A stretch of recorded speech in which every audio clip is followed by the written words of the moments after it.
A big hello and a very warm welcome to a fresh new season of Crucial Choice, the only show that offers insights on careers and higher education for both students and parents. I'm your host, Raj Kapoor. Now, you might have heard that robots are taking over. No, this isn't the plot of a science fiction movie. This is reality. More and more jobs are lost to automation, and driverless cars will soon hit the streets. So what does this mean for your children that are still at school? What kind of careers can they look forward to?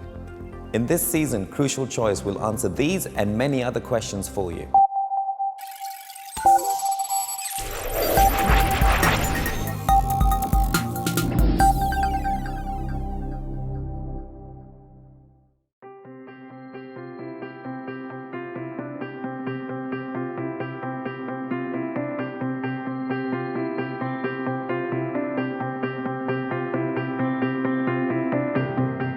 Choice of careers and subjects to study become increasingly important as you near the end of your secondary education. What courses should you study? What career should you choose? Let's get the opinion of some highly successful professionals. I have always been a believer that when students are in college, they should actually pursue an academic that makes them feel that they are pursuing excellence, that they are enjoying learning.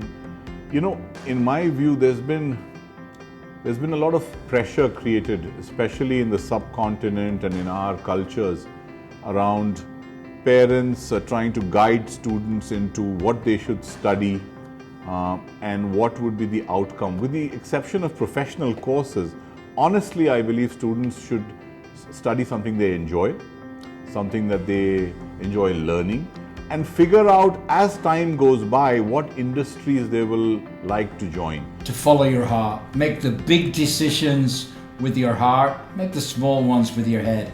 Everyone will give you the reverse advice, they're wrong. Feel what you want to do next. Listen to your instincts, listen to your guts, listen to your intuition. Figure out when you're at your best, what you enjoy the most, what makes you happiest. Then figure out how to make money out of it. Get a job in that business. To select anything, first of all, we need to have enough information about what am I selecting from. So educating ourselves about different types of professions is very, very important. It's a combination of what I enjoy doing personally and what I can do intellectually.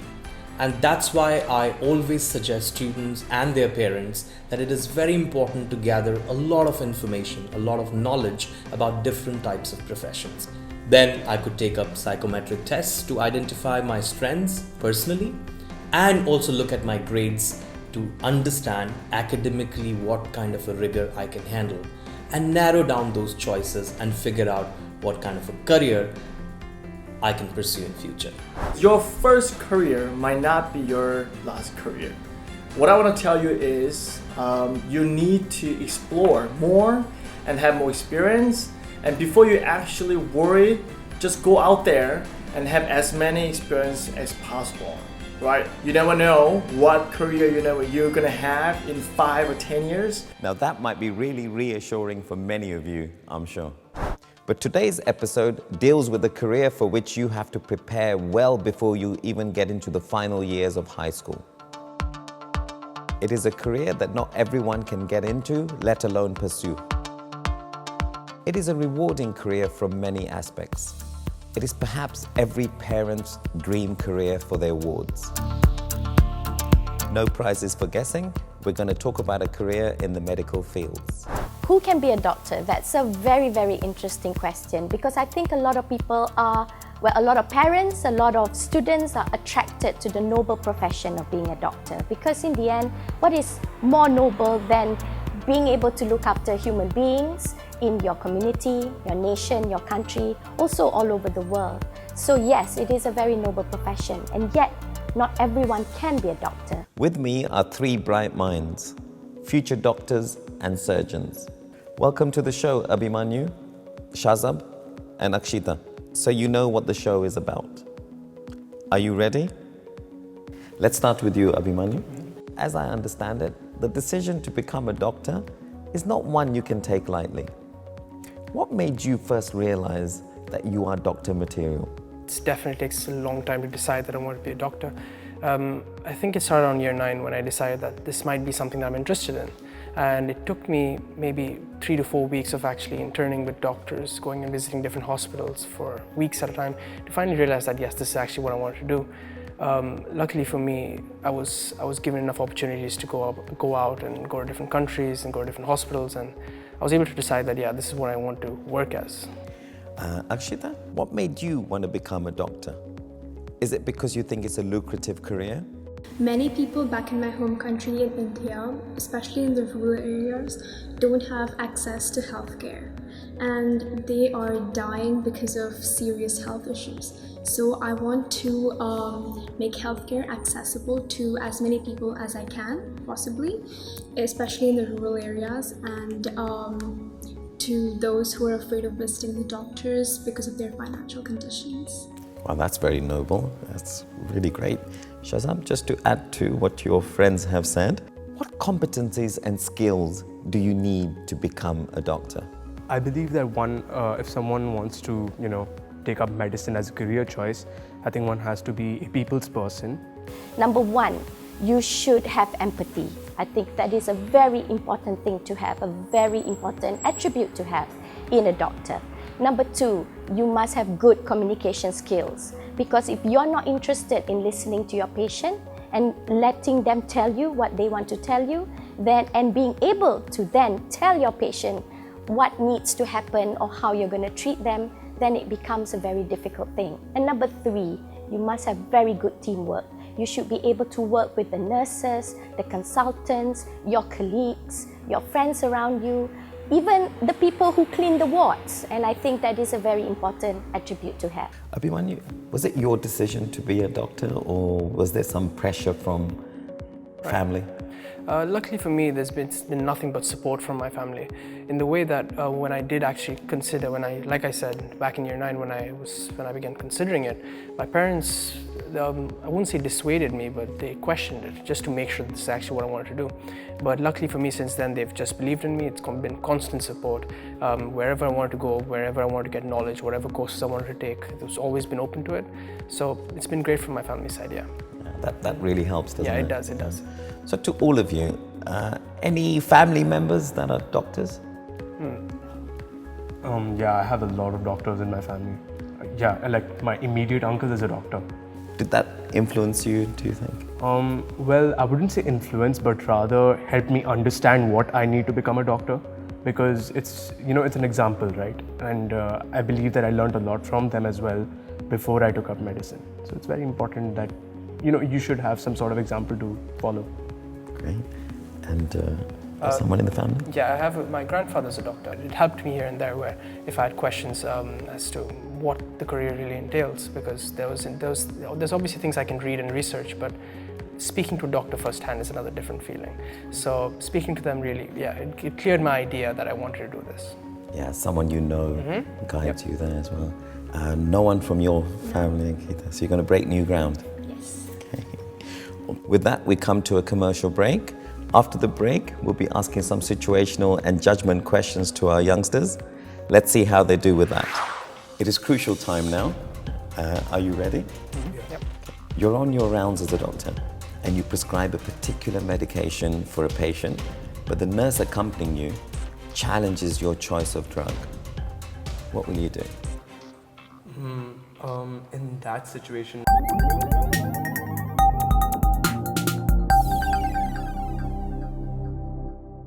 Welcome back to Crucial Choice. We are with 3 future doctors, and we've been really impressed with what they've had to tell us so far.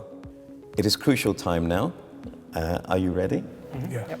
There are no rights or wrongs in this test, so we're not judging you, and there are no prizes to be given either. Shazam. Okay. You're on your rounds as a doctor, and you prescribe a particular medication for a patient, but the nurse accompanying you challenges your choice of drug. What will you do? In that situation, I think, it's very important to listen to the opinions of others as well. And considering the nurse also, it's very important to listen to the nurse also, because he or she has to, administer that drug to the patient. And so in that situation, I would definitely listen to what the nurse also has to say, and then discuss about the feasibility of the drug as well, and accordingly coming to a decision, and then administering or not administering the drug accordingly. Great. So you're quite aware of what's going on around you, and not to make a big show out of something. Yeah. Okay, great. Thank you. Akshita, you understand that you'll be working very hard as a doctor, don't you? Yeah. Okay. So let's say on a particular day your shift has finished at 7 p.m. and your colleague who comes to relieve you hasn't shown up till 9 p.m. You're exhausted. What will you do? So in that situation, I would first call up my colleague to figure out what time he's going to be there by. If he's too late, then I will take the help of his nurse, his private nurse, and take on the patients myself. And I will ask other doctors as well to help me if possible. Okay, So great. I will just not leave his patients alone. Okay, wonderful. Abhimanyu, you're dealing with a patient who speaks and understands Spanish. You have diagnosed the patient and can somewhat figure out what she says. Would you prescribe a line of treatment for her based on what you understand? Right. So it's obviously a difficult scenario because firstly you have to make sure that the patient does get the medicine, because if a patient goes untreated for a very long period of time, the condition could aggravate. But at the same time, you have to make sure that the medicine you're giving is right. So there's two conflicting sides. What I would do, however, is speak to my team, right? We have different doctors, you have nurses and everyone. I would definitely speak to them and first understand the urgency of how urgently does the patient need medication. If it's not extremely urgent, I would rather get someone who can speak Spanish and translate whatever the patient is saying to me and make sure completely that I know exactly what I'm giving the patient. Wow, that was great. Let's see what the scores are. Just kidding. Well, let me tell you, you all fared really well. Moving on, we would like to know where you're going for your higher education. Let's start with you, Akshita. You still have a year of high school left, as I understand. What are your plans? Or can you tell us a bit about the preparations for medical schools? For my higher education, I want to go to the UK because I've got most of my family there, and the teacher to student ratio in UK med schools is significantly lower than other countries.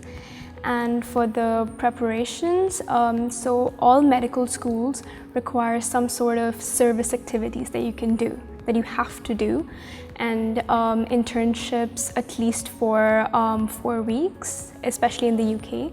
So I basically try to maximize the number of service activities that I do in school and outside of school as well. And for internships, I've just completed 2 weeks of internship a week back. So I'm just looking forward to 2 more weeks and I'll be good to go. Excellent. Abhimanyu is going to the UK. Shazab is going to Malaysia. We'll talk about their preparations after the break.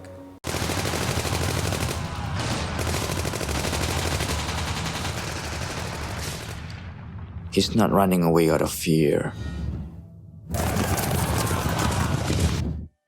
He's running away out of hope. That hope derived from the ones that he had lost. That hope confined inside for these people he had left behind. Hoping someday maybe he can change the world. Maybe he can make a difference. Maybe he can. If not for the past, there will never be a future. If not for those regrets, we will never learn from the failures. So keep on standing, no matter how life puts you down.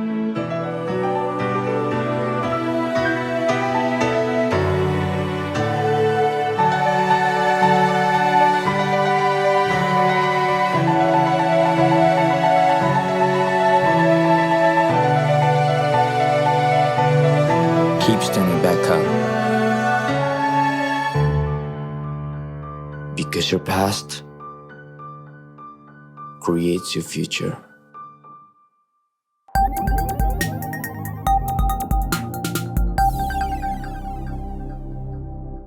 Welcome back to Crucial Choice. We're discussing medical careers with 3 future medicos. Shazab, are you aware that the University of Malaya, a government university, offers the best courses for medical careers?